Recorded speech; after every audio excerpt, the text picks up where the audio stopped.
Okay, I'm here to show you how to put the strap over the disc here.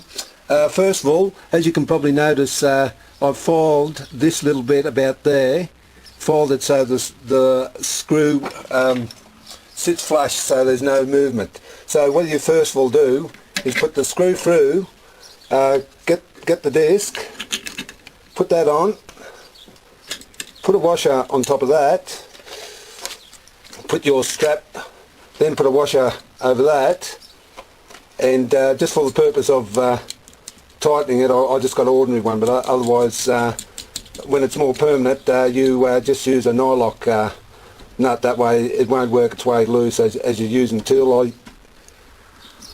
Okay, that's finger tight. Now the trick is to get the bow in it. You just push it up about there, and as you can, there's a hole here, 5mm or 3/16 hole.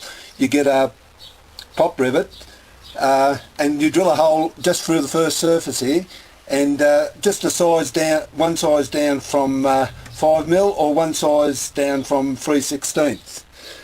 Then you pop rivet it, and I'll show you how I use it this way. Okay, I've put it together, and as you can see I've still left the original nut there, but that won't bother me. You can put your index finger over the bridge like this, that way you've got a bit of control over the blade. Also with your thumb also makes it easier.